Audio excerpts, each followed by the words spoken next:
So welcome to today's session. Today's session is going to be a little bit different. So quite a bit more input from me. So we're going to explore something called the Myers-Briggs Type Indicator, MBTI. Has anyone heard of this, or has anyone done this before?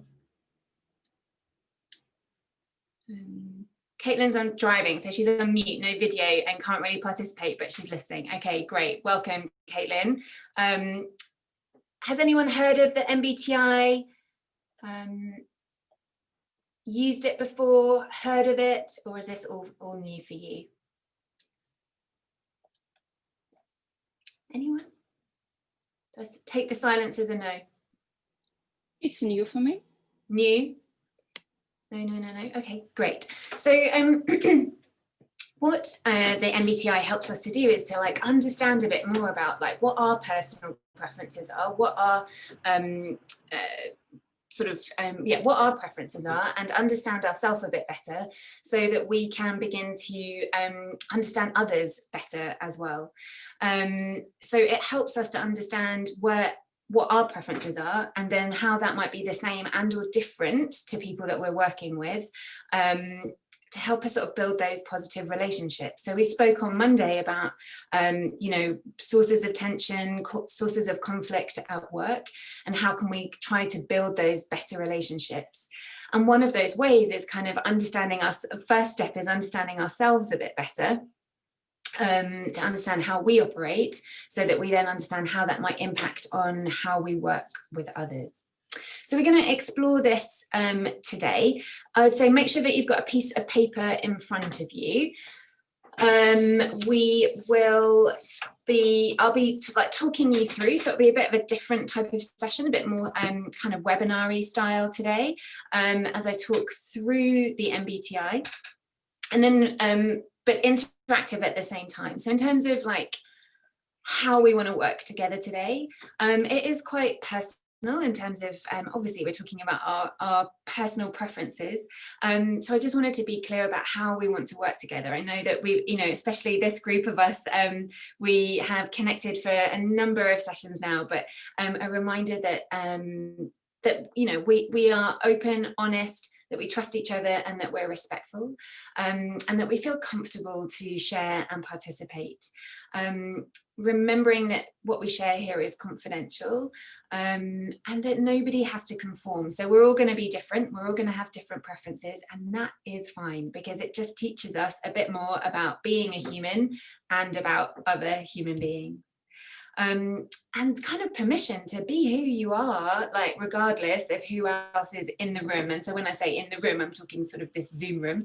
And yeah, really an emphasis to say, please be at ease to ask questions, jump in at any point if anything is not clear. Anything you want to add in there in terms of how we work together for these next couple of hours?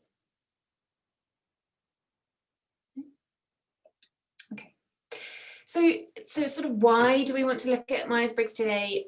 Well, as I said, it helps us to become more aware of what our preferences are as individuals, and also to understand what's the preference of others, and how might that affect positively or perhaps negatively how we work together.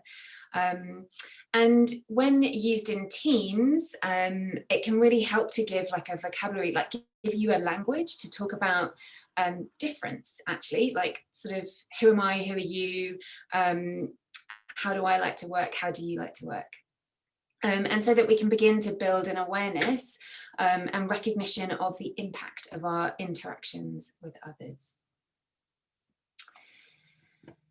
So MBTI is one of my favourite things to talk about, so that's good this morning.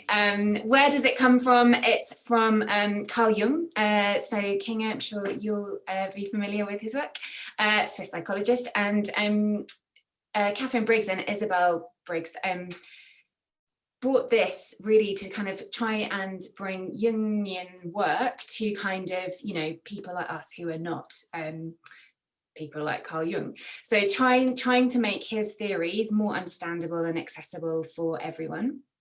So 50 years of research, and it's used by millions of companies, people, you know, all over the world, and it's translated into like 30 languages. And so in order to use the tool, you have to become accredited. So I'm an accredited MBTI practitioner. And there's a number of, we'll do the basic kind of introduction to it today. And then there's a lot of other ways that you can use it, like with teams, as well as individuals. So how is it used? So it's helping us to really understand ourselves and part of our personal development, which is why we're all here today, isn't it?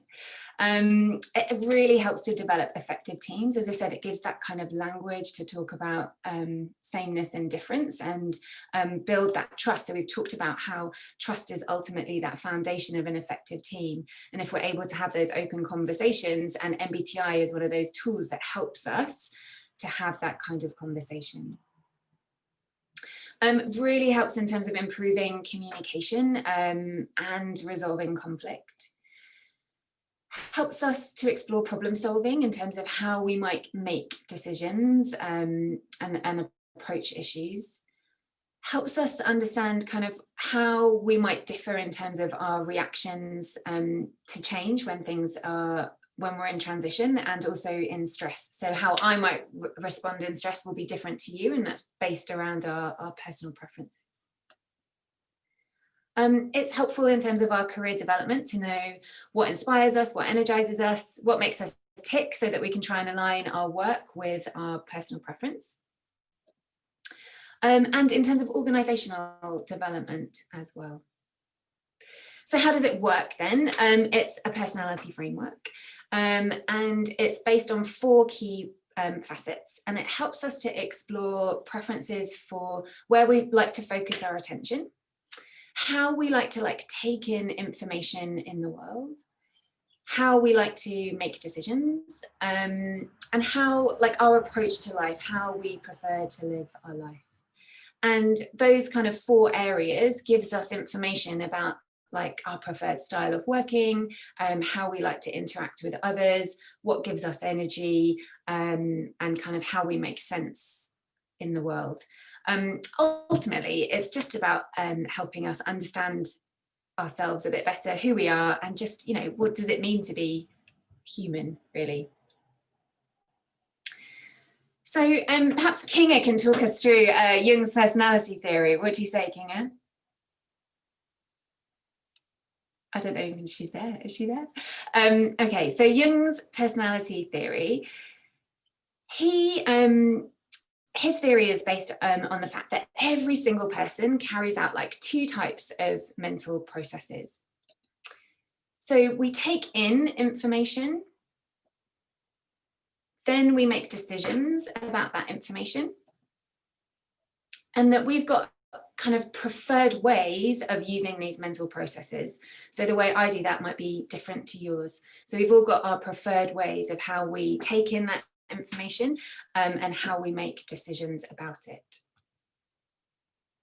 So he also observed that ultimately we live in 2 worlds. So that kind of outer world of people, things, places, events, and also that inner world of our own thoughts, of our feelings, our personal reflections. So we coexist in that kind of outer world as well as that inner world. And that we've each got a preference for either that outer world or the inner world.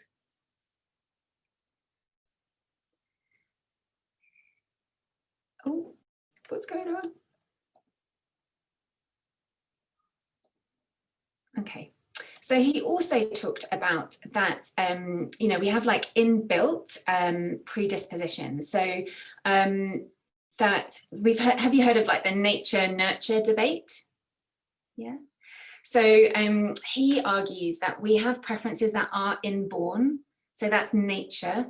But he also recognizes that, you know, throughout our lives, our family, our schooling, where we work, also, you know, the cultures that we grow up in, language, all sorts of things will influence that. So we have something that's innate, inborn, our preferences, and then those can be shaped by nature.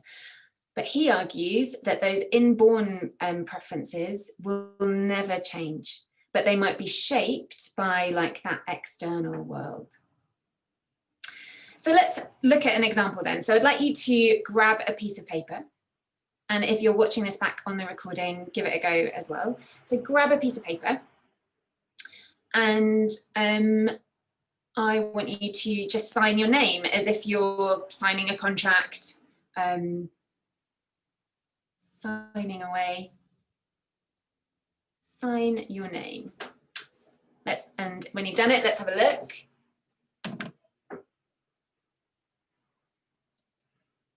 Okay, great. Sam's is done. Nadia's is done. Great. Okay, good. So how did that feel? I asked you to just sign your name. How did that feel?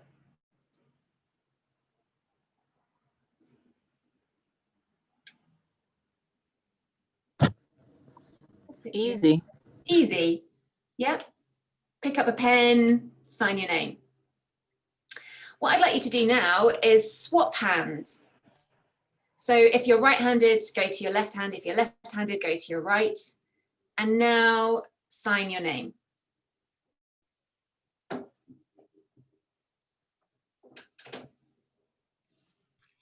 Sorry, I missed that one. Can you repeat?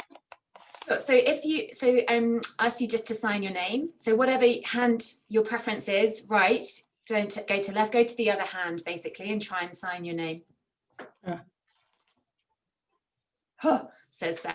Huh. So how did that feel? Signing it with your other hand. A little Like bit somebody- harder. Yeah. A bit harder, yeah. Like someone forged my It's like somebody forged it. But how did it feel to write with your other hand? I feel Strange. awkward. Awkward, yeah. Wrong. Anything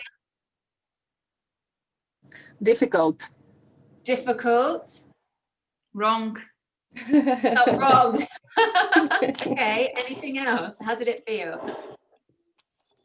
You feel like a challenge, no? Now I'm done. Yeah, it feels a bit harder, right? Like, oh, challenge.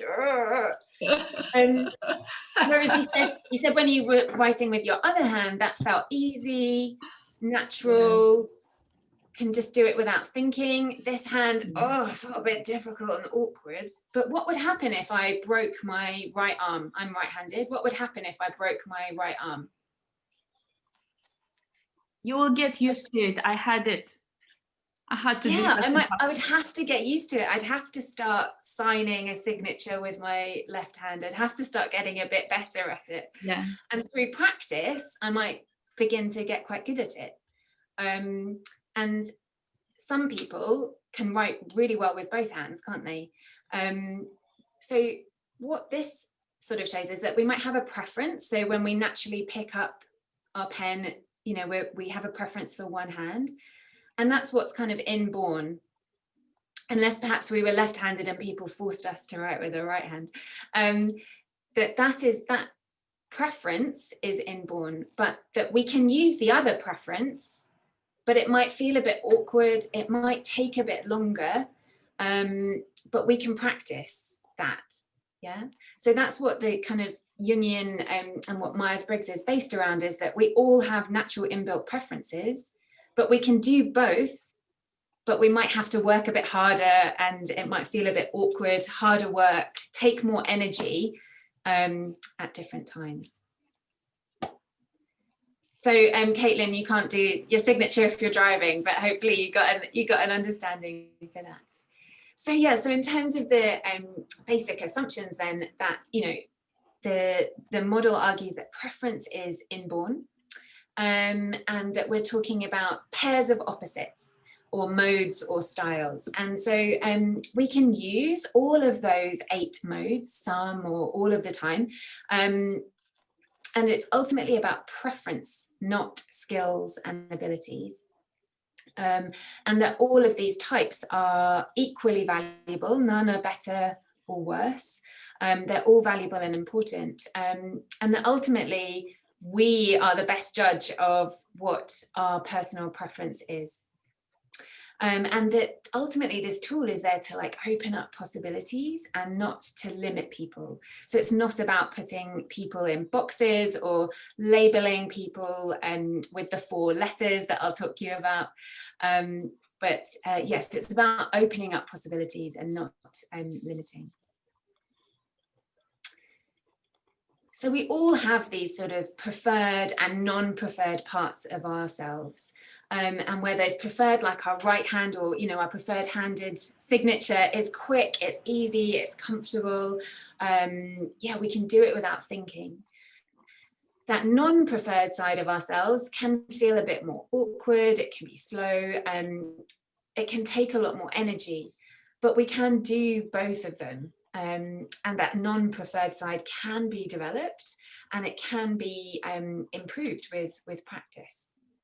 But what what Jungian theory says is that your preference will never change, your natural inborn preference will never change, but that the external environment might influence you and you might just get much better at doing your non-preferred style or elements of yourself.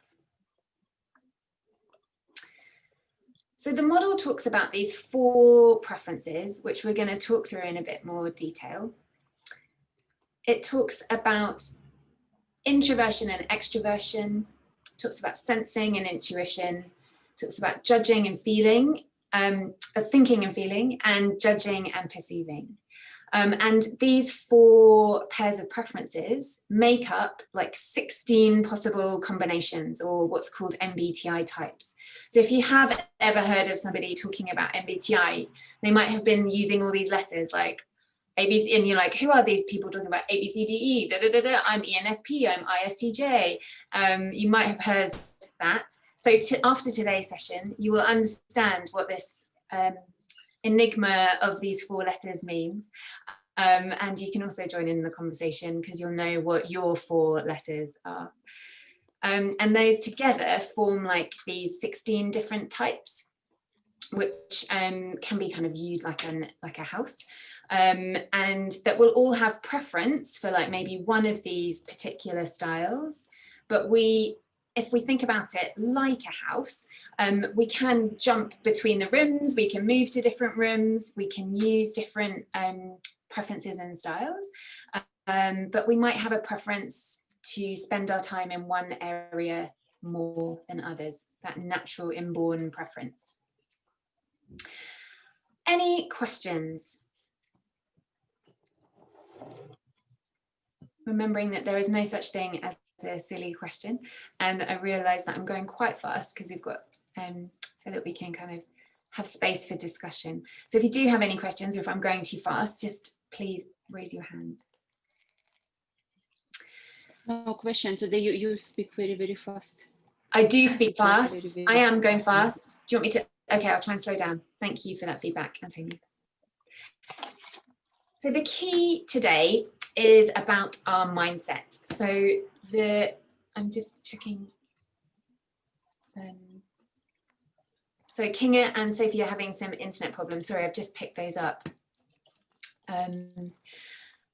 The key today is about mindset. So if we think about how we can be influenced by the external factors, so our education, our family, if we're going to tap into like our natural preference, we need to be at our most relaxed.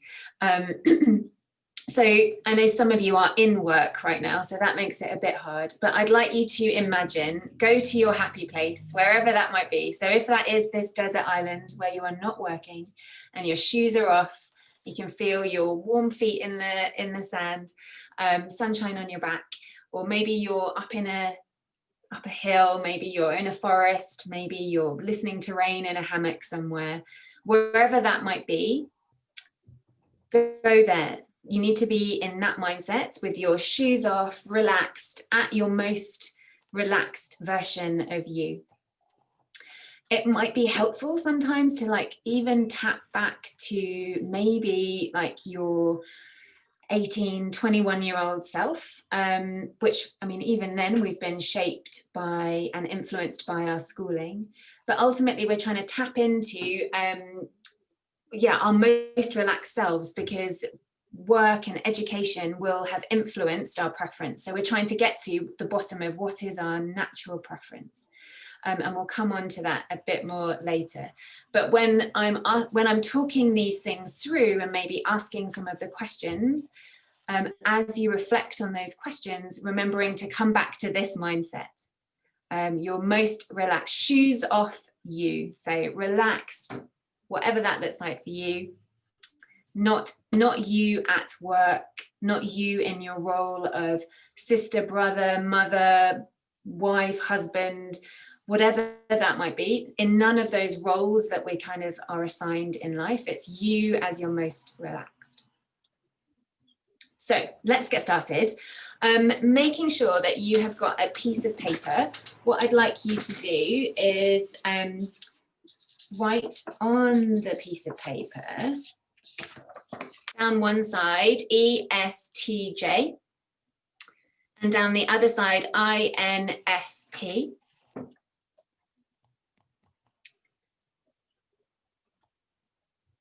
Maybe a line in between them. Or a line in between them. So ESTJ down one side, INFP on the other, and a line down the middle. And then what I'm going to do is talk through each one of these opposite pairs of preferences. And we'll think about, where is my preference on these scales? Yeah.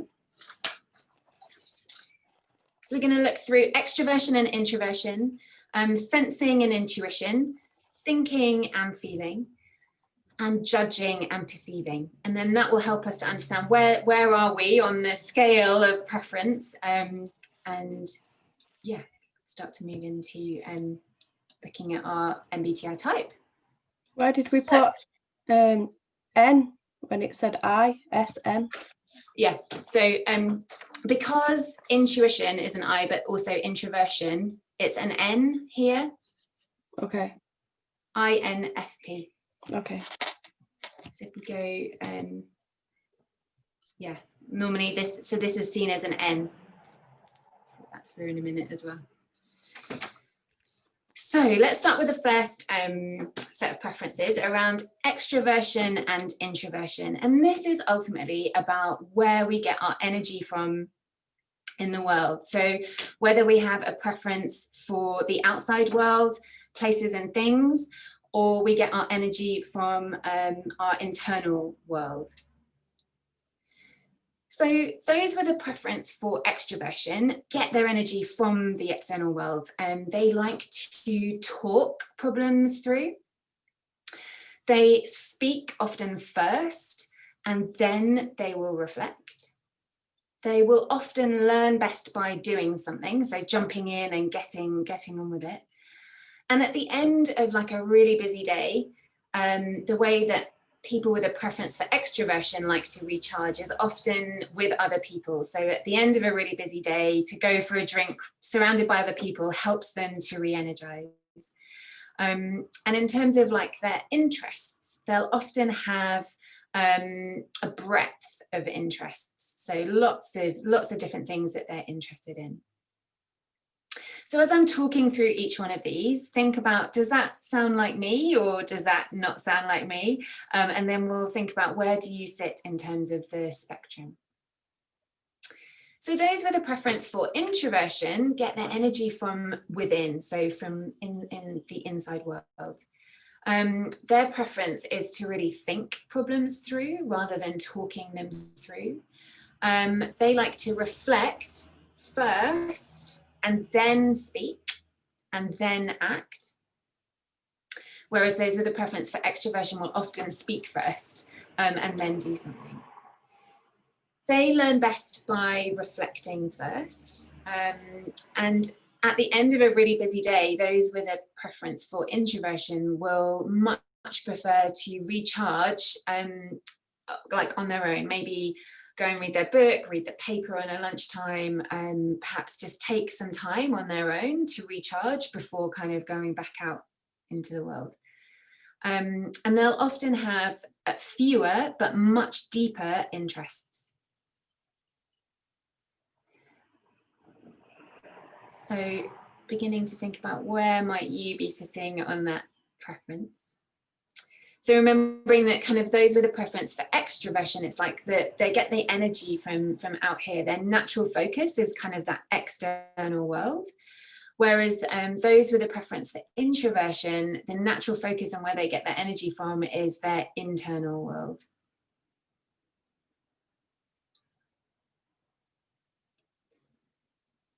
So thinking about then, so where do you prefer to get your energy from? Where do you focus your attention?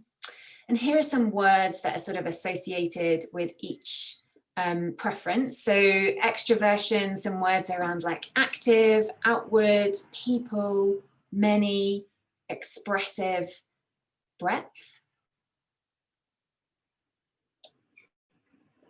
Introversion, reflective, inward, privacy, few, quiet, and depth.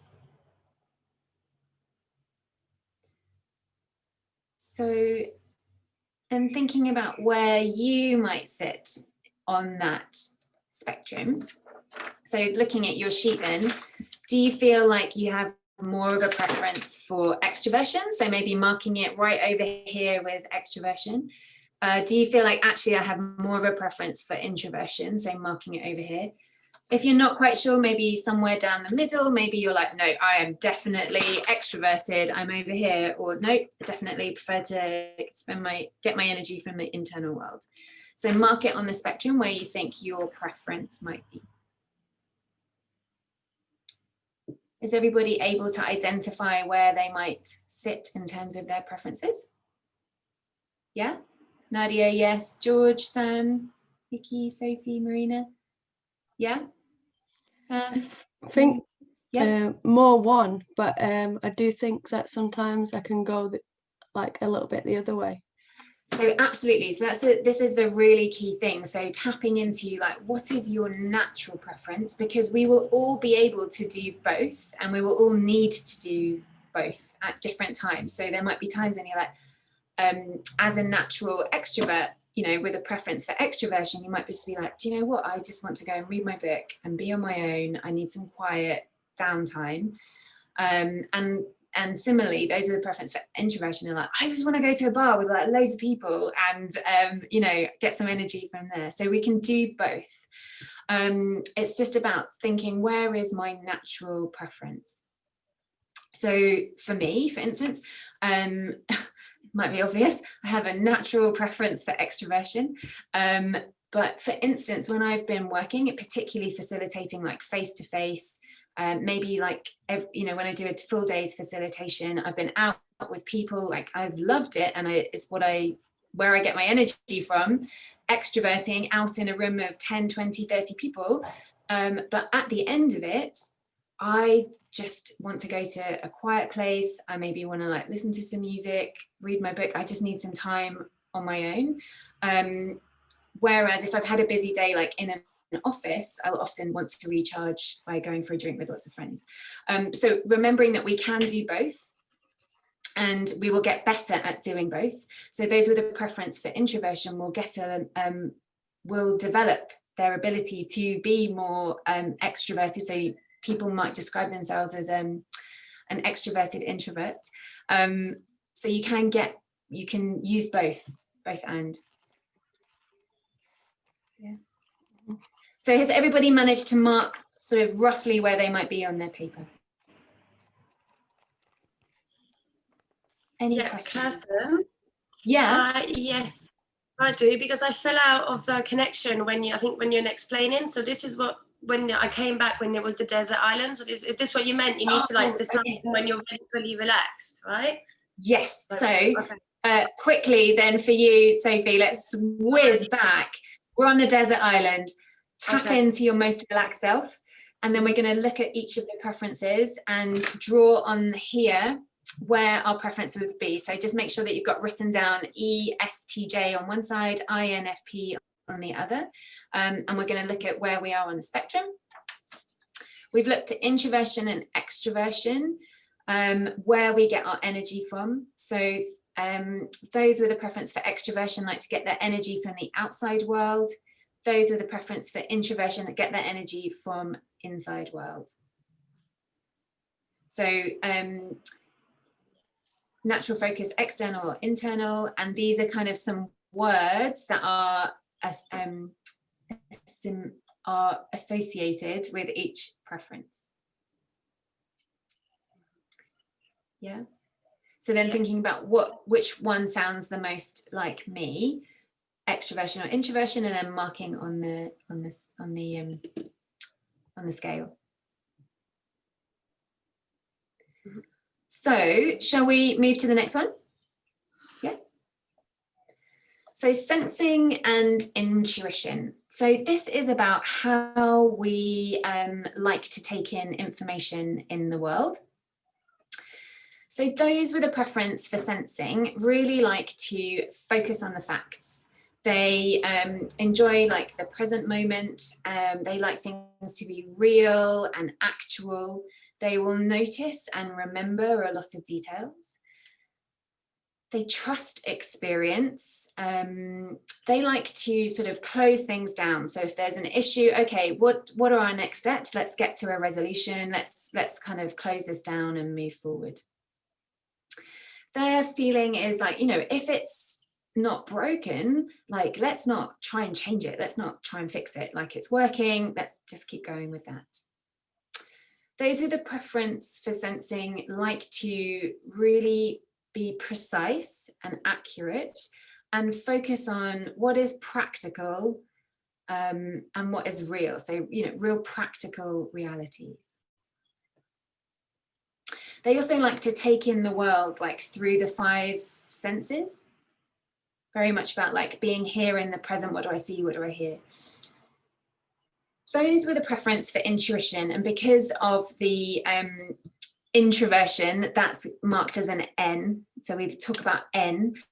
They like to look at like, what are the patterns? So when presented on with facts, they're like, oh, what are the patterns and where can I join the dots? They enjoy sort of anticipating the future, thinking about what might be happening next. They're often a bit more imaginative and kind of seeing like that bigger picture. They don't want to look at the detail. They just want to look and know about the bigger picture. They trust inspiration, so instinct, so gut feeling is often strong for those with a preference for intuition.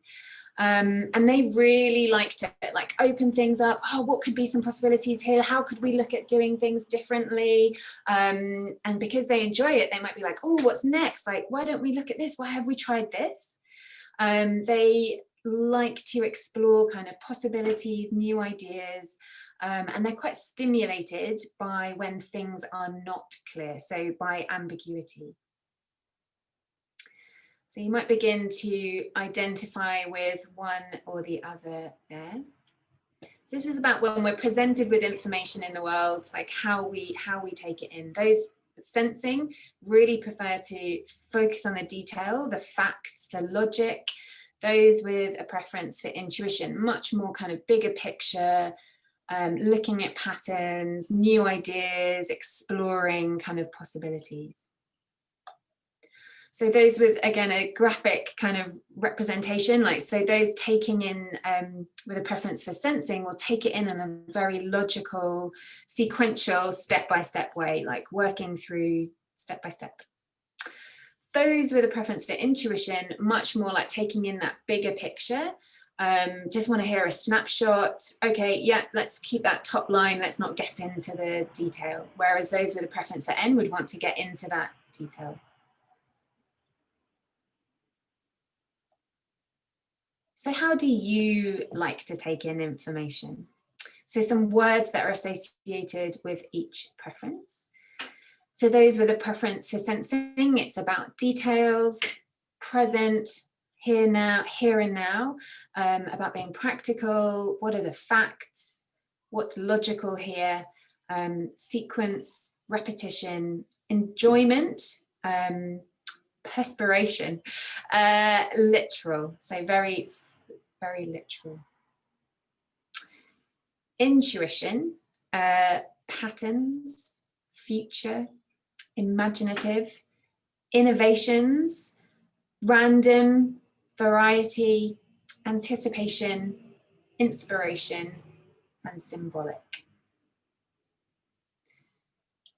So are you able to identify where you might be in terms of preference? Yeah? Everyone? Everyone's like, yes, yes. Bearing in mind that the world of work will push us different ways. So just bear in mind, what is my natural preference for this? Education, worlds of work will push us in a different way. So where our preferences might be. Is anyone stuck on that? Anyone thinking, oh, I'm not really sure? No? Great. Great. So then, thinking and feeling. So this is about how do we make decisions? So when presented with a decision, what is our natural instinct, our natural approach? And just to sort of caveat that this doesn't mean that one person, you know, like one preference is a thinker and one person is a feeler, and if you're a thinker then you don't feel, and if you're a feeler you don't think. It's not the literal words, it's about just that which is your preference for how you approach decision making. So those with a preference for thinking in terms of making decisions, they are much more analytical, very logical problem solvers, and are quite tough-minded. So sort of focusing on the facts. They want impersonal, objective truth. So tell me the facts, what's going on here. I don't want to know about sort of how you're feeling about it. Like, what is the objective truth here? They're very reasonable, and you know, it's really important for decision making to be fair for those with a preference for thinking. And when they're trying to reason, they really think about what is the cause and what might be the effect. So those with a preference for feeling, rather, they are perhaps more sympathetic. When they're making a decision, they are really thinking about what is the impact on the other people. Quite tender-hearted, and harmony, recognition, making sure everyone is okay is really important for people with a preference for feeling. They are compassionate and accepting and very guided by values. So for those with a preference for thinking, when they're presented with a decision, it's very much about what are the facts, what's the logic, what might be the impact of this decision, and not really associating with how might this decision impact on others and make others feel. Whereas those with a preference for feeling, when they're presented with a decision, will much more really step into, okay, how will that make other people feel? What's the impact in terms of how this will make people feel? So those with a preference for thinking, when they're making decisions, they'll really step back. They'll take an objective view, focusing on like logic, fact, impersonal, objective truth. Those with a preference for feeling will make decisions by kind of really jumping into that situation and really taking like an empathetic view. So like an example here could be imagining your friend was burgled, yeah? Like someone's been in, robbed her flat, and you go around. So those with a person with a preference for thinking arrive at the doorstep, I can't get my words out today, doorstep, and might say, gosh, like what's been taken? Have you made a list? Have you rung the police? Like, is anything broken? How did they get in? And then they might say, and are you okay? how are you?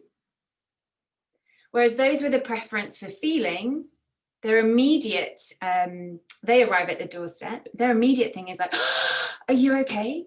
Can I make you a cup of tea? Like, sit down, you poor thing. Like, this is so awful. Like, tell me everything. How are you feeling? And then they would get to, has anything been taken? Have you rung the police?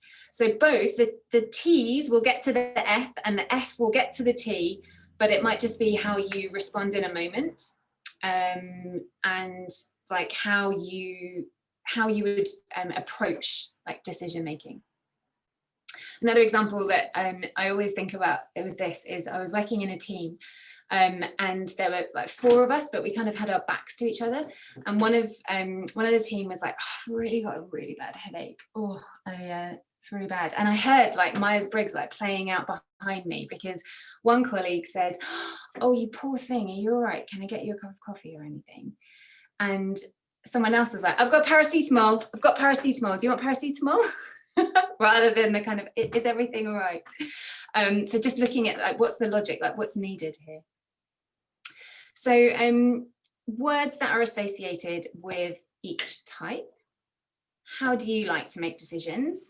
So words associated with the thinking preference, it's very much about head, objective, justice, critique, analyze, precise, and principles.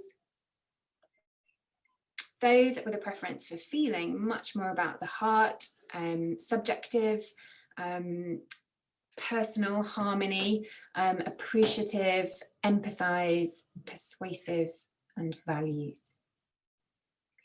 So is everybody able to identify a preference there?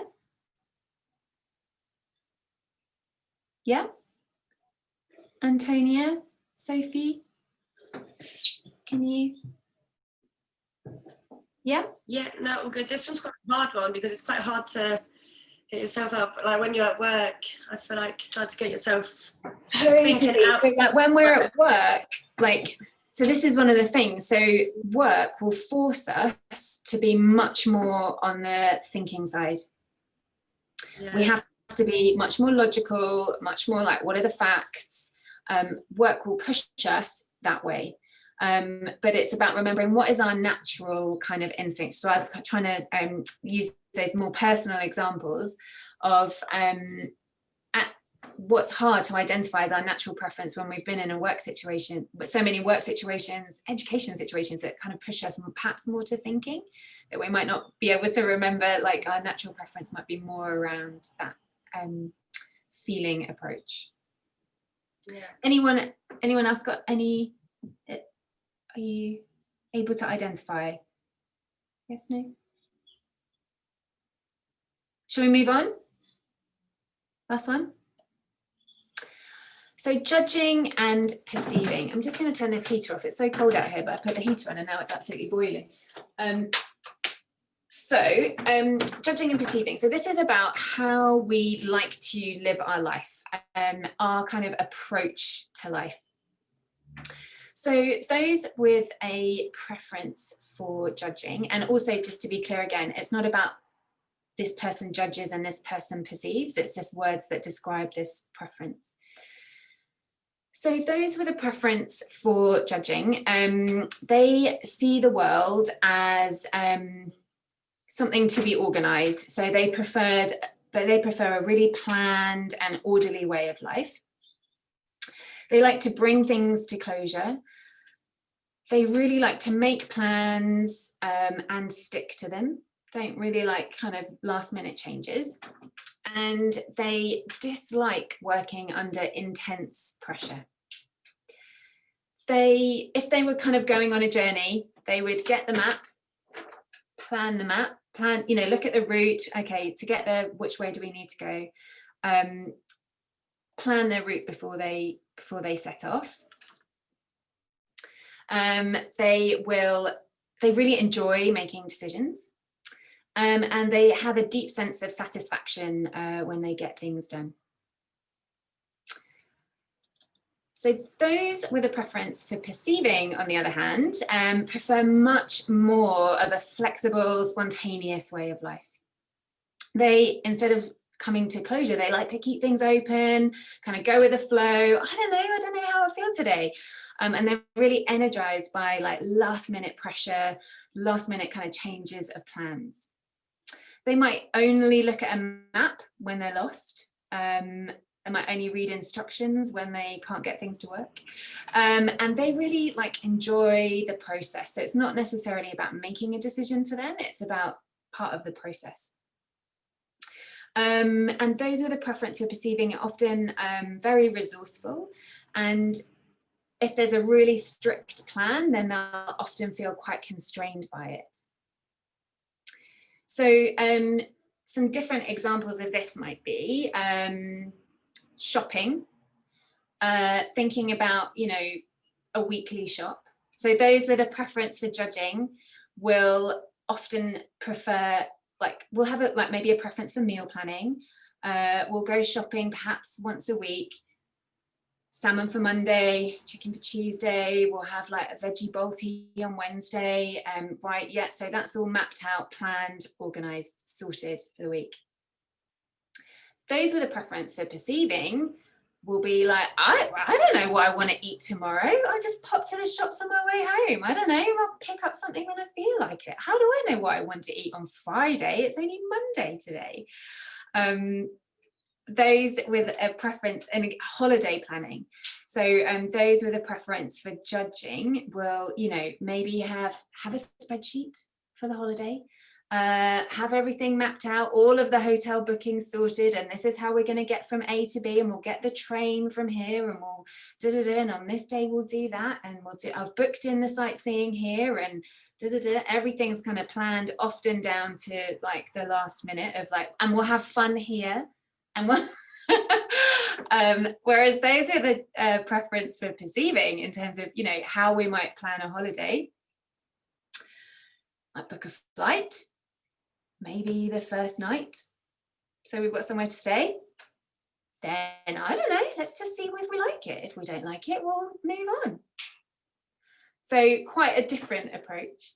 And can cause, you know, from the opposites, can cause each other quite a lot of conflict. And this is in, you know, this is also about how we show up in the world generally, but, you know, and so thinking about our relationships at home as well as at work, how this might play out. So if we think about like approaches to deadlines as well, so those with a preference for judging will take like this kind of step-by-step planned approach to the deadline. Perhaps even getting the work in early, and it will be like logical, this is what I need to do here, step by step, slow, incremental progress. Those with a preference for perceiving will be thinking about it, oh, should I do this? They'll be thinking, collecting data, but perhaps not doing anything, often until pretty close to the deadline, and suddenly there's this whoosh of energy, and it's a mad frantic rush, and they get it in just in time. So much more spontaneous approach. But they'll often, you know, it's not that their work will be poorer quality or that it's worse, it's just a different way of working. And during that time of, you know, looking at that spiral, often there's like a lot of thinking going on, you know, they're thinking about it, but perhaps they're not doing anything. So this can really play out when we're managing people with a different preference from us, because if you have a preference for judging, you like things to be in a slow, like methodical, logical approach, and you're managing someone with a preference for perceiving, how that might, you know, you might check up on them like, so what's going on? Like, tell me about your progress. And they're like, yeah, you know, I've been thinking. And you're like, what? Like, wait, what? We need to have this done in a day or something. And so that might cause stress in the person with a preference for judging.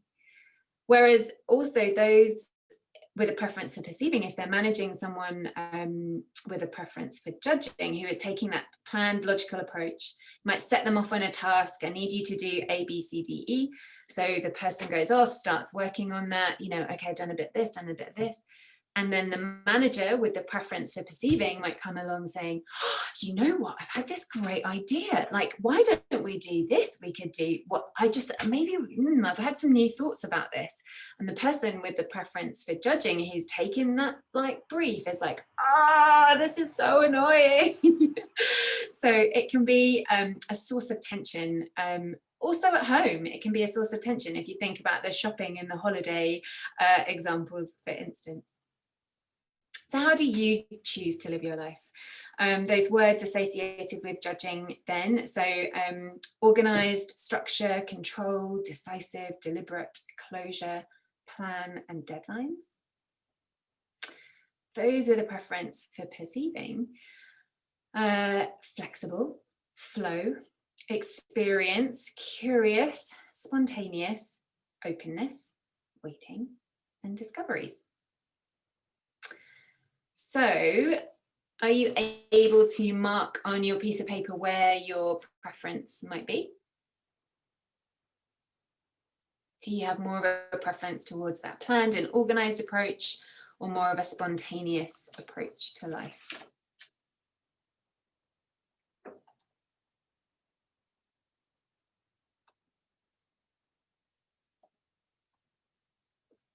Yeah, is everyone able to do that?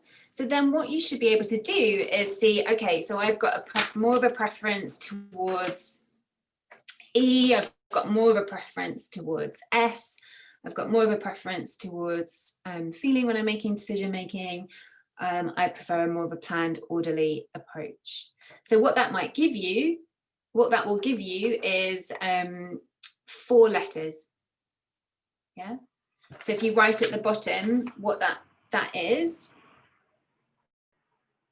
So if you're more of a preference towards E, then it's an E, more of a preference. Yeah.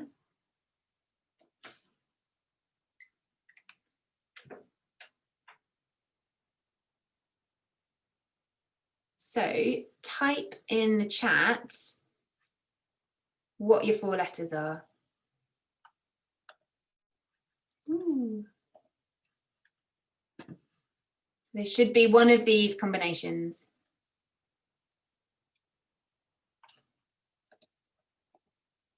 Okay, so we've got an ENFJ, we've got an ISTJ, we've got another ISTJ, interesting.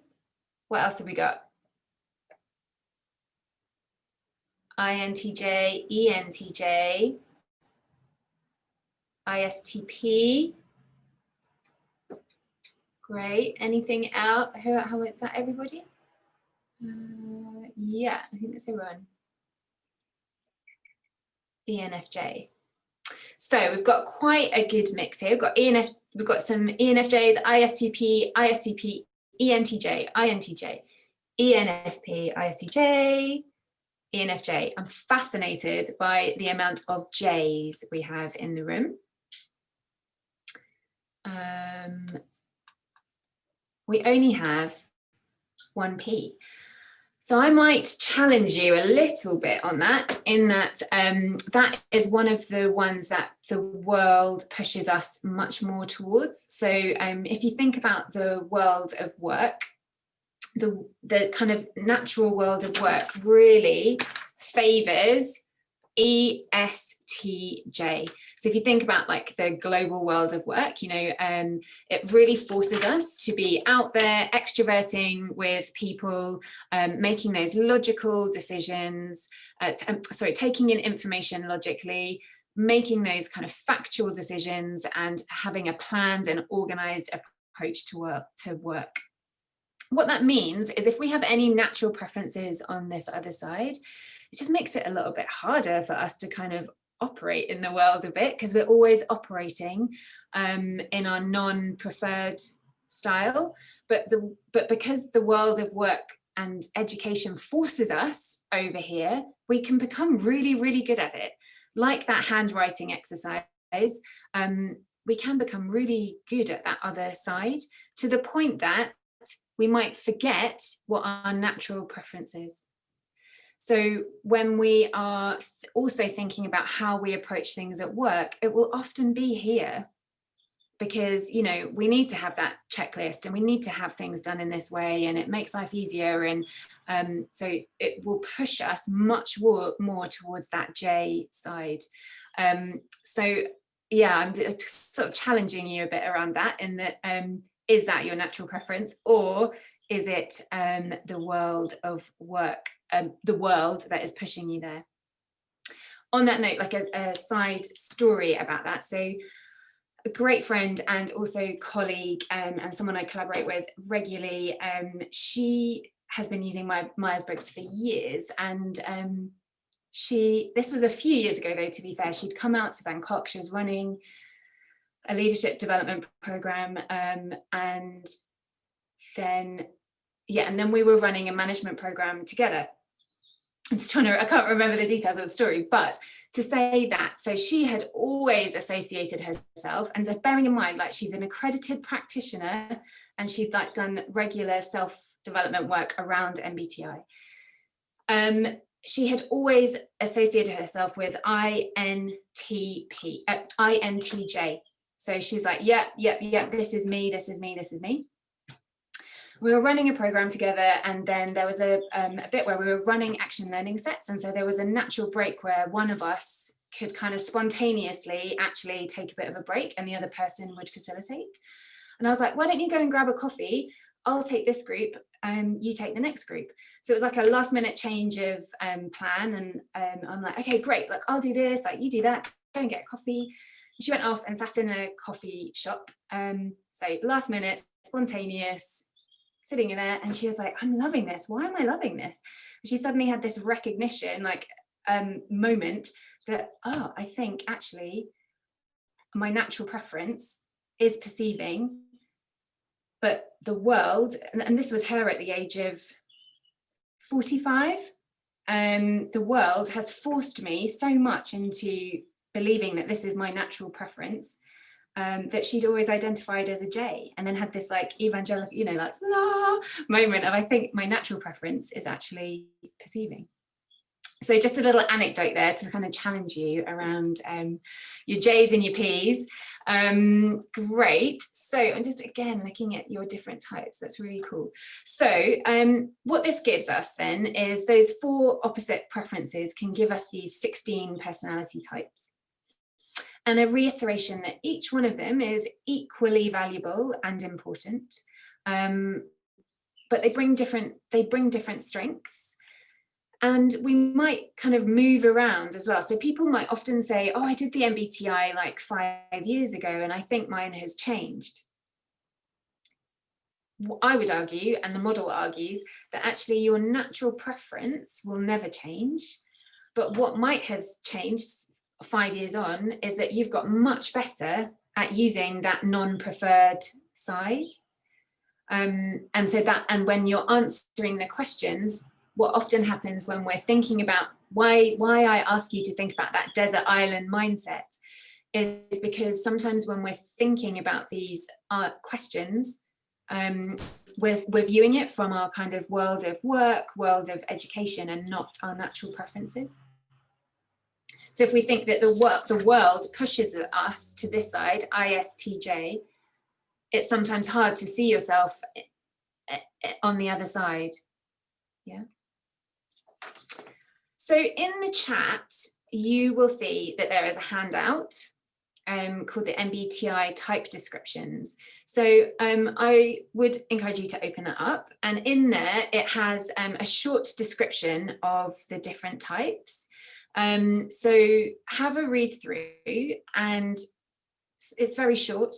So, you know, if you're ISTP, have a read of that. Does that feel like you? Does that feel like you? And or are you a bit unsure about one or two of the facets? And if so, so if you are INTJ, but you're like, am I J, am I P?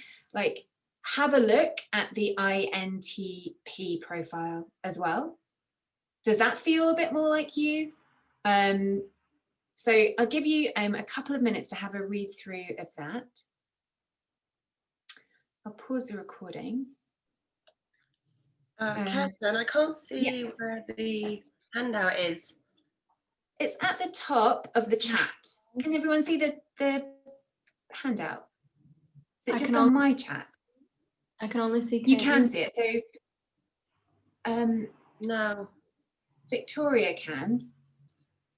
Okay, let me come out again and drop it back in. The only thing that I have is Caitlin's response. Oh, really? Here, 1 second, I'm dropping it. Oh no, that's to Sophie. Let me drop it back in. Okay, so it's in the chat to everyone. Have you got it now? Yeah, got it. Yeah? Yeah, it's just loading. Oh, I know why. If you I know what the problem is. If you have logged out and logged back in again, you lose the chat. So that's why. Oh it's yeah. not there. Have a little read. Like, does it feel like you? Does it not feel like you? And if it doesn't, let's chat. Can you notice yourself in that?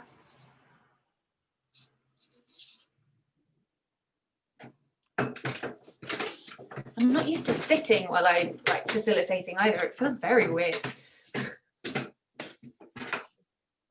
Give you a couple of minutes to have a read through of that. Sorry, Kirsten, I can't see that on the chat. Maybe because of I'm from my phone, or yeah, maybe. Are you on your phone? So Yes. if I share it on the screen, you're not going to be able to read it either, are you?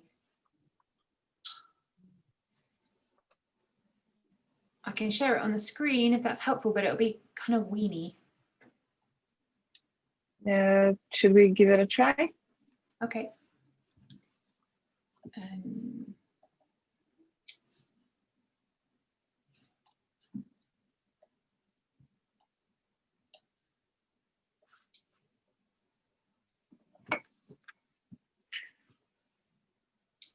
So, can you see that? Yes. Yeah. Thank Can you. you read it? Yeah, I will take a screenshot and I will zoom. Okay. Thank you.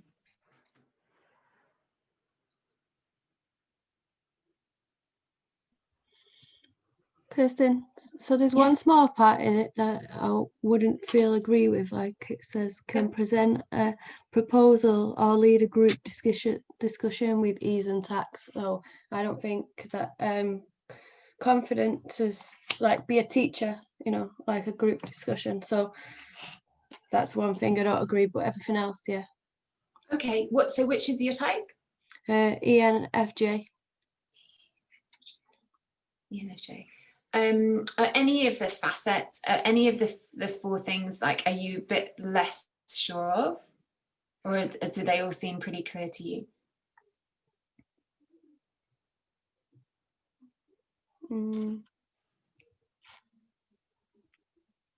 Right, I said maybe on the top that it would go between, so between E and I, maybe a little bit in between both. Yeah.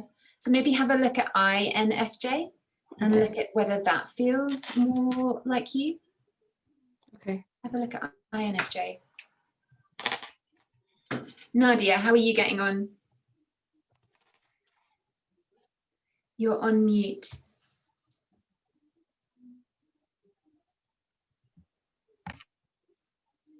Sorry. That's okay.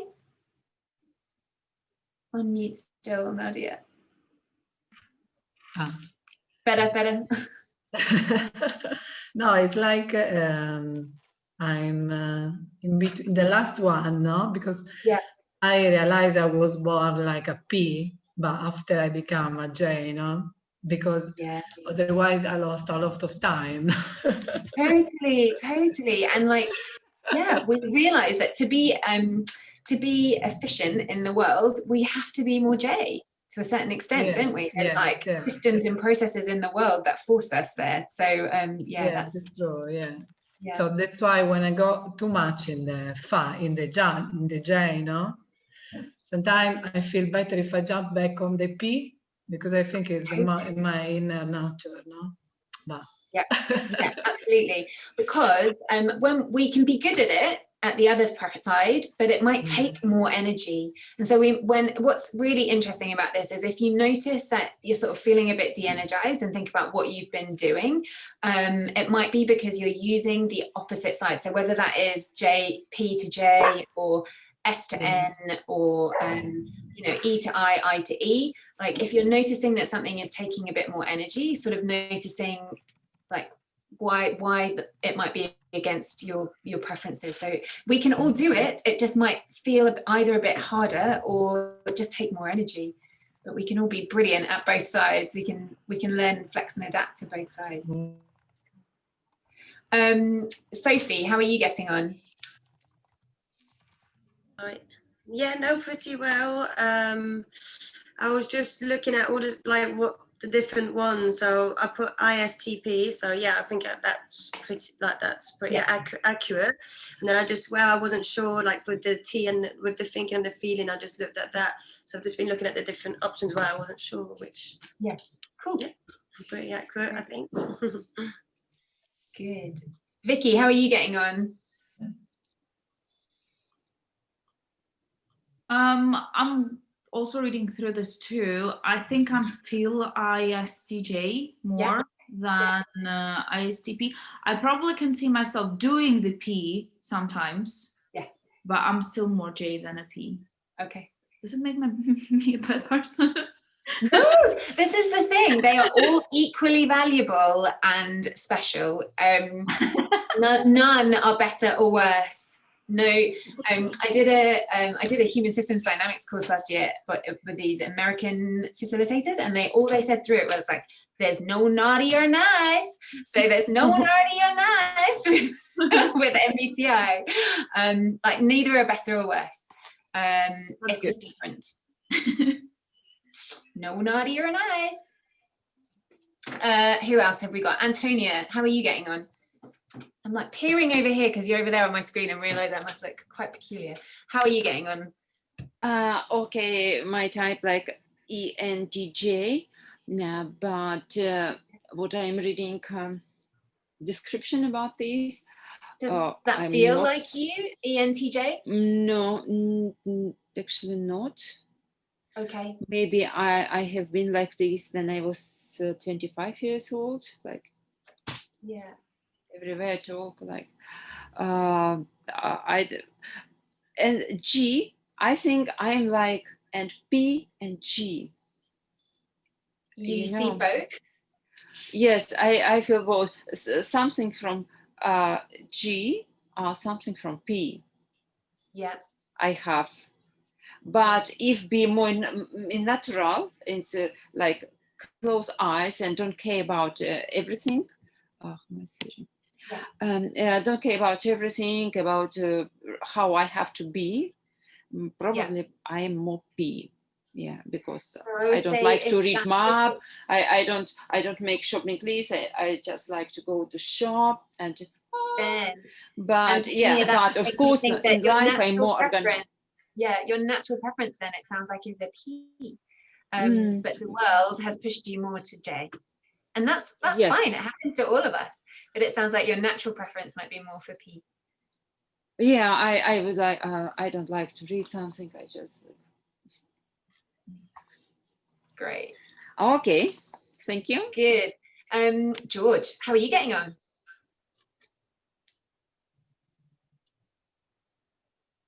Yeah, I was like S and T were firmly in the S and T box. I lent definitely much more towards the J and P. Definitely lent towards J, but interestingly from what you said, I've been having a look at ISTP as well, and I can definitely see that. Yeah, I felt weaker on the J, and there's definitely some parts there. I've just had a look actually through at the complete opposite. For me, that would be ENFP. Yeah, that's quite alarming to read. Quite true. Yes, how it feels not like you. Yeah. Yeah, absolutely. Yeah.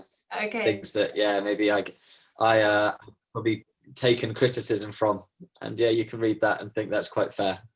Yeah. So that is it's a really interesting thing to do, is to read your absolute direct opposite, and to kind of see, oh no, that really is me. So there's like full reports that you can do that also generate like, you know, what this means for you at work and your communication style. But I mean, I think even just these small characteristic descriptors help us to understand like the difference. Great, thanks, George. Sam, how are you getting on? Oh, you've said you were sort of wondering about, like, is it look at the different P's and J's? Yeah, so when I changed to the INFJ, then I would say I agree with like all of that, but I still feel that there's a lot of the ENFJ as well. Only that one sentence where I wouldn't feel, I don't like everyone looking at me in terms of like speaking in a group discussion. I mean, I think at the beginning of our sessions, I was a lot quieter as well. So until I get to know people, then I don't feel comfortable to speak in a group. Yeah. So I think it's a mixture of two, but I cover all points on the So maybe some things for you to think about, like notice over the next few days, like, what might my natural preference be? Kinga, how are you getting on? Very well, actually. I was a bit concerned at first when we're going through them. I'm like, oh, and you were going from the first one. I'm like, yes, that's definitely. And then you jumped into the other one, the opposite, like E and I. That's me too. Like, you know what? There's some points from one that I can relate to, and the points from the other. So I'm like, how am I meant to choose from them? And when we're going like through the second, third was fine, and then he came to the last one, J and P again. 50-50 on that. So I was like, how am I meant to choose between them to come to a conclusion for the result? But then when you said, oh, there's this description for your results, I mean, I didn't expect it to actually describe me to a T. Yeah, really?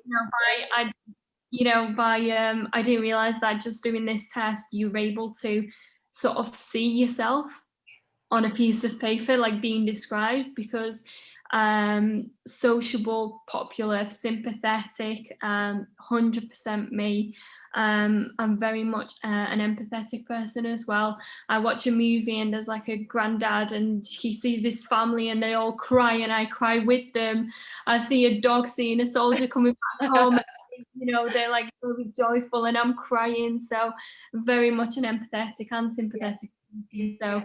Great. So that you were saying it was a bit unclear to start off with, but then when you kind of looked at the letter, then it feels clear now.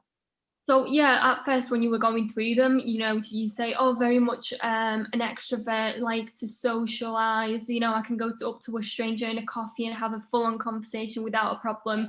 You know, when it talks about having a group discussion, I'm able to lead that because of confidence. But yeah, I like to re-energize in quiet. I like to take a step back. As I said previously, I'm an observer, so many points within the introvert, but yeah, I'm not an introvert because I'm very confident. I like to speak with people. I like to meet new people. So on the E and I, if you've because the world of work pushes us here, if you feel quite a strong pull to I, look at that, because you might be just very good at extroverting. See, the only points that I agree with in I is sort of like in reading a book, doing self-reflection, but that's things and so that could just be that you're connected. Extroverts will also be able to do a lot of this introverted work as well, and likewise the other way. So it's sort of a thing that I've learned to utilize in order to sort of pour my energy into something, such as reading, you know, like need to top yourself up, like the batteries work. Yeah. Great. But yeah, thank you. Thanks, Kinga. Marina, how did you get on? Are you still with us? Yeah.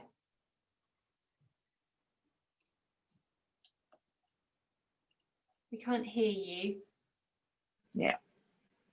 Yeah, I'm kind of here. I'm sorry, I was called to do something. No worries. So jump over there, jump over here. As much as I could see, I think definitely more J than P, but then more, I was thinking more F, but now probably P. Yeah. Kind of a little bit lost here. Okay. Okay, so maybe we can, if you're feeling a bit lost, we can connect at the end of the session. But so one interesting thing is a characteristic of P is that they never really like to come to a decision. So if you do have a more of a strong preference for P and you're struggling with making your mind up about what's going on here, it could be that your preference is playing out. So often the preference for P will be like, I don't know if I feel like this, maybe I feel like this, I don't know. So just bear that in mind. Also, if I'm more P or J? If your natural preference is P. No, I think it's more J. Oh, okay. J. Yeah. But then about F and T, I think it's more T. T? You're more T? Yeah. Yeah. Yeah. Yeah. I don't know. That's okay. And you know, we don't need to know straight away.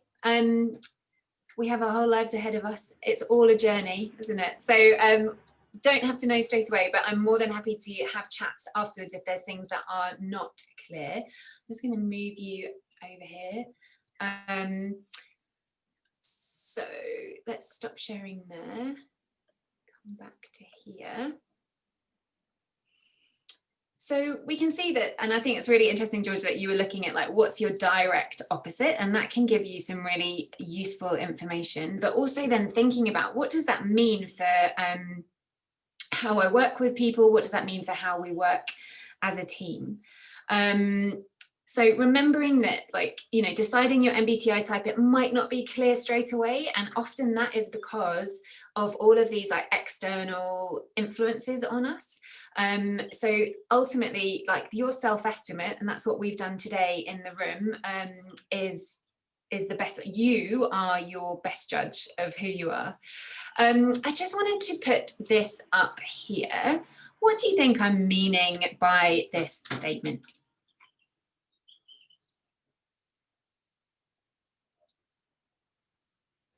Oh,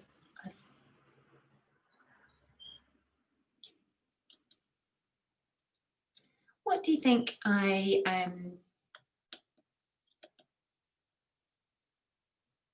mean by this statement?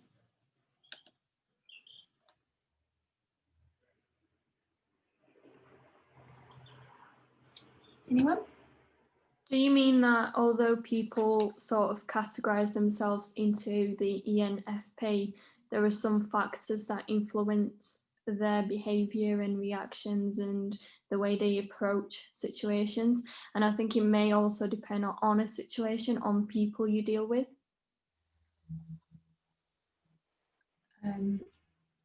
Yeah, sorry, I'm getting flashing things on the top. I am listening to what you're saying, Kinga. Are you seeing my screen right now? We are, okay, great.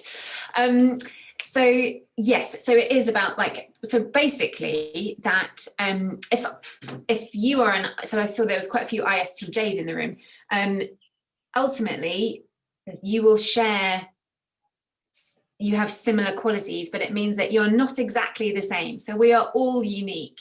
So if I'm an ENFP and you are an ENFP, we have very much shared qualities, we have similarities, but we are not the same. Do you know what I mean? So it's and I think some people are like, oh, you know, this I don't want to be put in a box. I don't want to be a 4-letter person. And so this is not about limiting people into boxes and 4 letters. It's just much more about opening up our understanding, opening up possibilities in terms of insights into what makes us tick and what makes other people tick. to help us, kind of understand ourselves better, and then ultimately understand others so that we can work together effectively. But just to say that just because I'm an ENFP and you're an ENFP doesn't mean that we're like the same, and that, you know, everything we do is the same. So just remembering that just because somebody might be an ISTJ or an ENFP doesn't always make them, you know, the same. So just being careful around that. So then thinking about what this means for working in teams, what would it feel like if we worked in a team where we were all like very similar, where we had very much similar preferences? What would that feel like? Won't be challenging. Tell me a bit more, Sam. Well, you won't push each other's boundaries, like if you're all on the same page, like you'd be just going the same like tunnel vision. I mean, like somebody new comes into the job, like maybe you've been doing the same thing all the time, but when somebody else comes in with a fresh pair of eyes, they might be able to suggest a change. Able to do something. So maybe it would be like we'd just kind of be staying on one track, less kind of innovation. Yeah. Anything else? What would it feel like in a similar team if everybody was pretty much similar? Would it not cause a bit of conflict? It could potentially, yeah. Tell me a bit more, Kinga.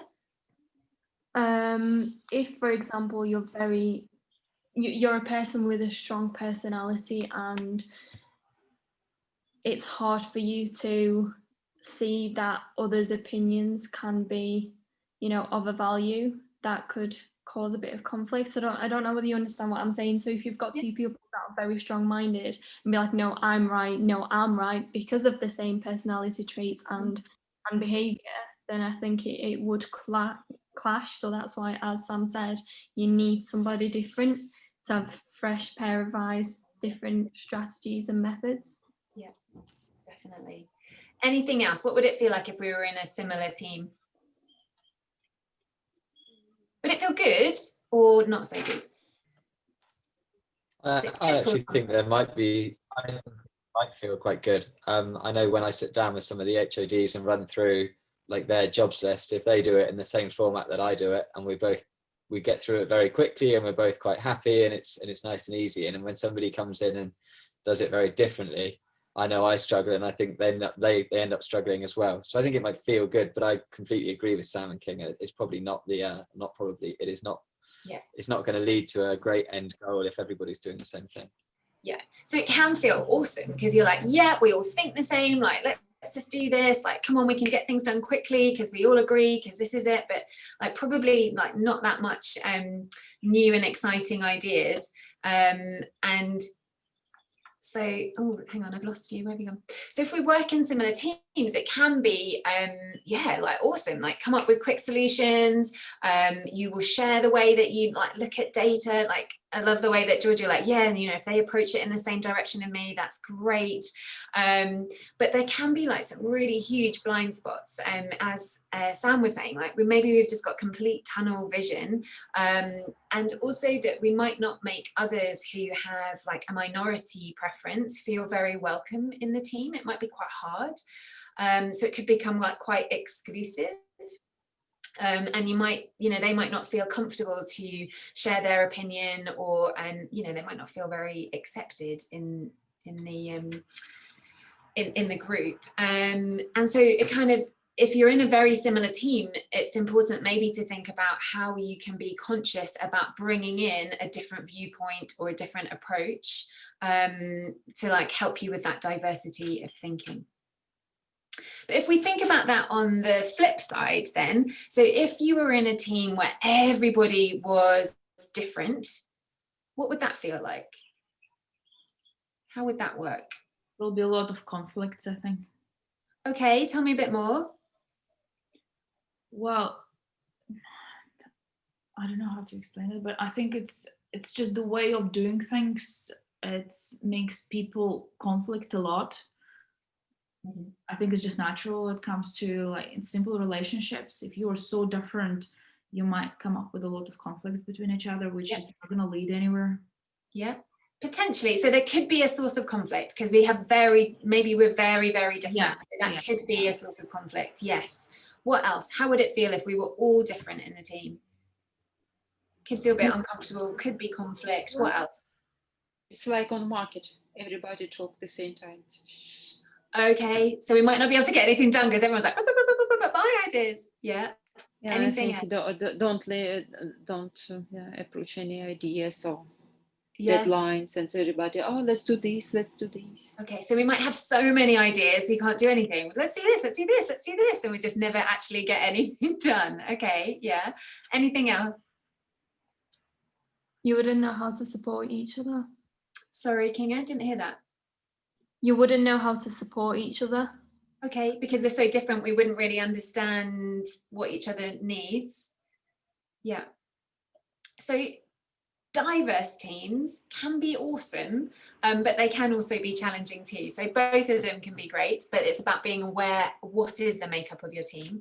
So diverse teams can be so rich in resources. So you've got all these different approaches, viewpoints, approaches to taking in information and data for, you know, information gathering, decision making. And with all of those different viewpoints, like you're probably going to make much better quality decisions. When you're very similar, you might just like be making decisions, but they might not be very, you know, good quality. It might be challenging, as Victoria said, in terms of communicating and understanding each other and kind of seeing things from those different perspectives. It will take a lot more time and energy.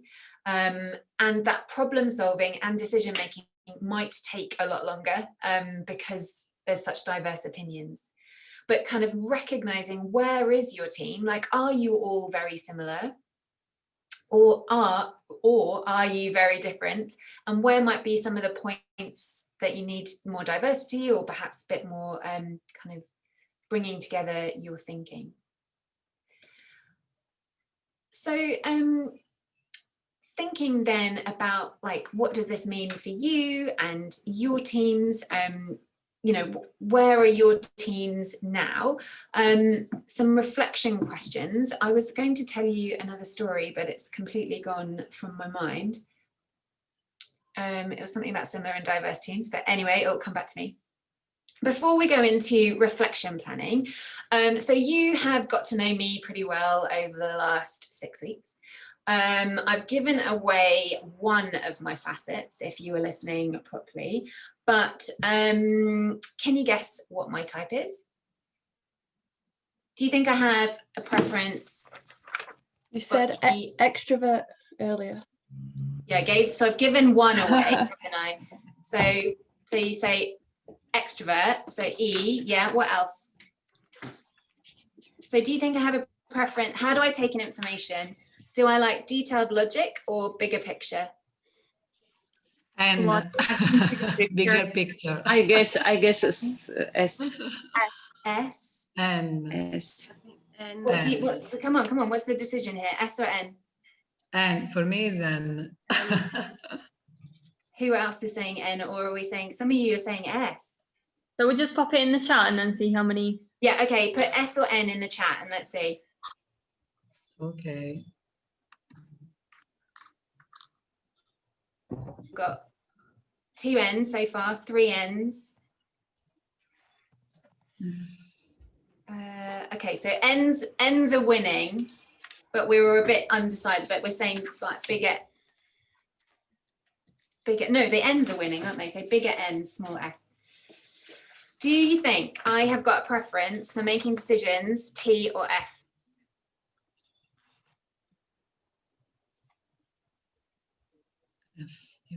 Put it in the chat, T or F?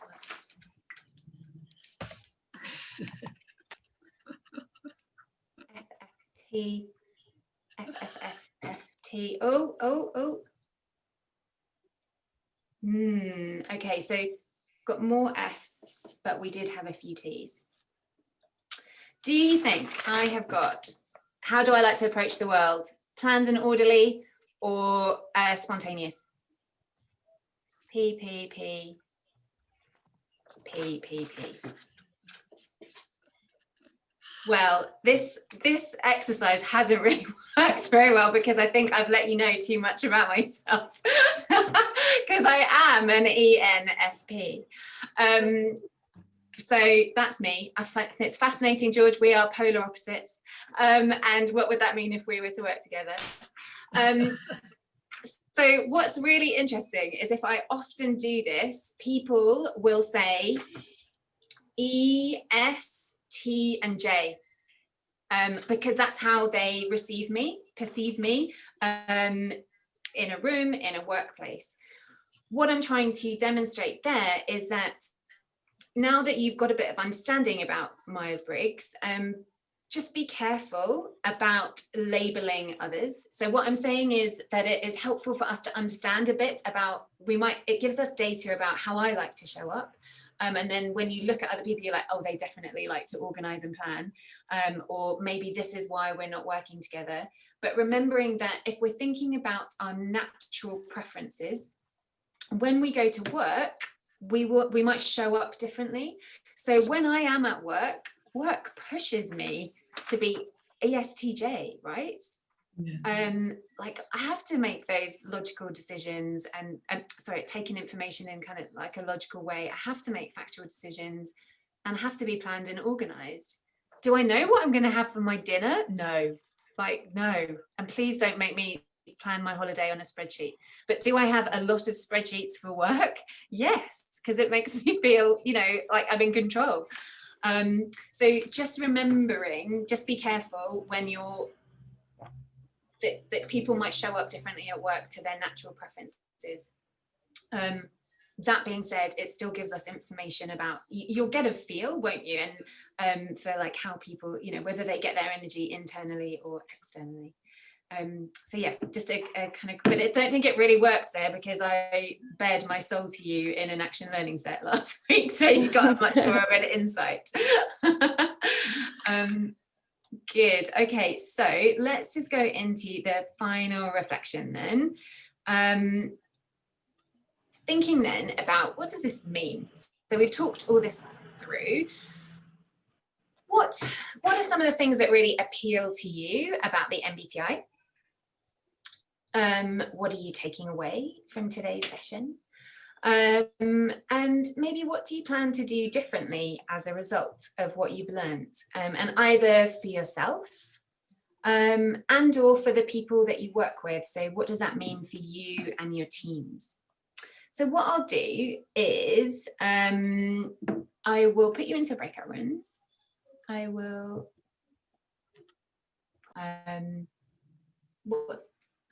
any other insights that you'd like to share?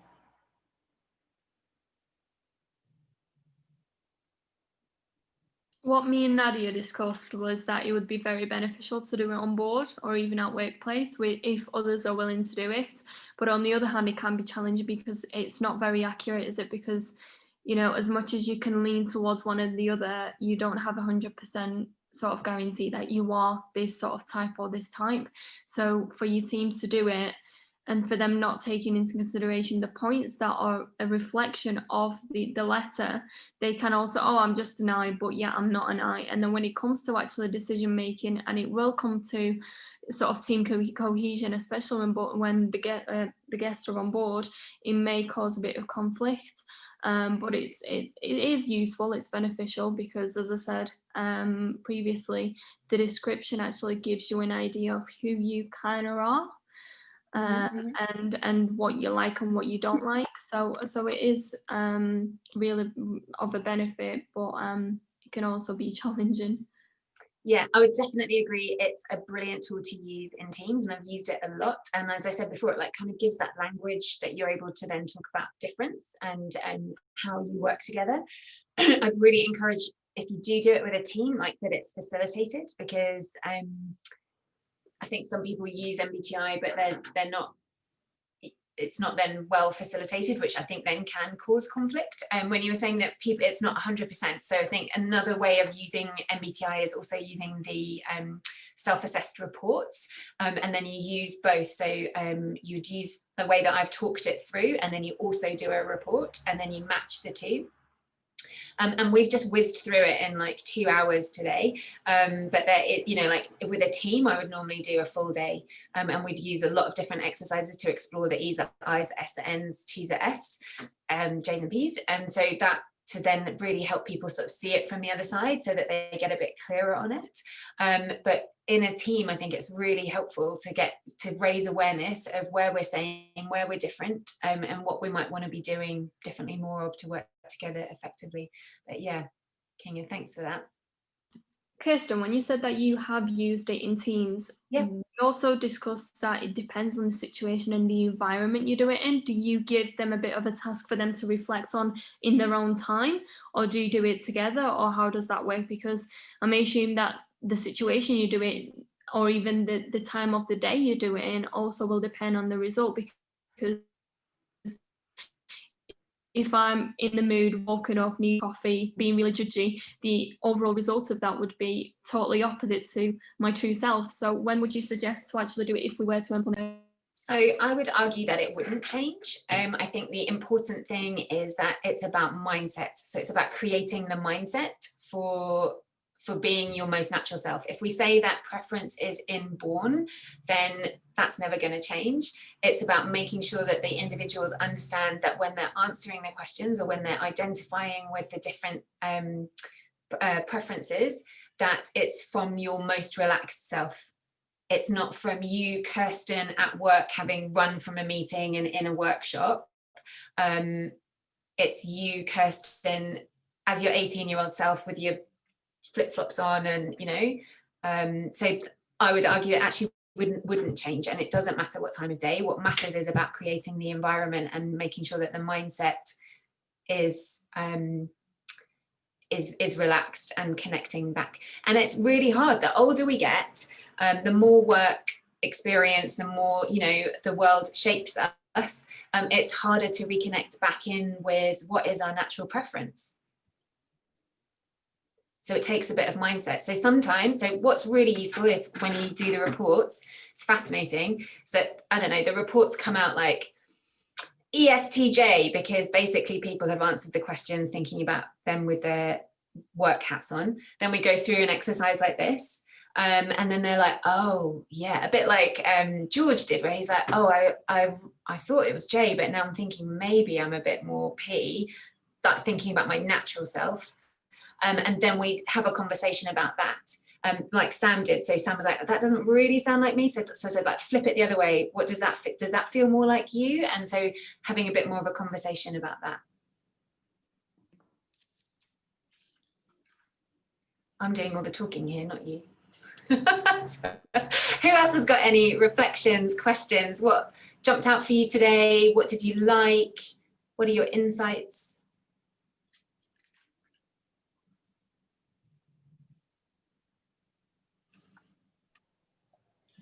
Yes, I try will be more P than J, because I know I'm a P inside. Yeah. But the world makes us J. Yeah. Any other thoughts, reflections before we close for today? I think I would like to do this test again. Then I will be really relaxed. Don't thinking about job, how I must be, or really how I am, because now I realize that my natural way is really P, because if I take off my flip-flop and lay down, no planning what I will eat Friday. Friday, we will see. Yeah, and maybe I will do it really again. And as well, sometimes then, for example, I have day off or holiday, I should be, or I try to be back to my natural way, style, not just a weak style, like you have to plan. Like now my day off, my weekend is planning on everything. I have to do. Come on, relax. Relax. So I will a little bit change and respect myself, my natural way. I think so. Great. I hope. Thank you, Antonia. So really, I mean, the purpose of us exploring this today is just to help us to get a better insight into ourselves, better understanding of what makes us tick, and then how that might work for you in, you know, how that might show up for you in your work relationships, also your personal relationships as well, and kind of where you might be sources of tension. Another story that to tell you in terms of my experience with MBTI, like when I did it, it really helped me understand the relationship with my stepmother, and why I found that difficult, because I identified that we are polar opposites. And then it helped me be a lot more okay with that, like see it from a different view. So kind of understanding where your preferences are, where the preferences of others might be, and yeah, what that means for your work relationships. So hopefully lots for you to think about, take away, maybe take a screenshot of these questions, have a little think about that over the next couple of days, and we will reconnect on Friday. So have lovely rests of your days, and I look forward to seeing you for our last session before Christmas. Yeah, Thank you. Thank you. Thank you. Take care. Bye. Have a lovely rest of your day. Thank you. Bye. Take care. Bye for now. Kirsten, Yeah. I won't be able to make Friday, I'm Okay. afraid.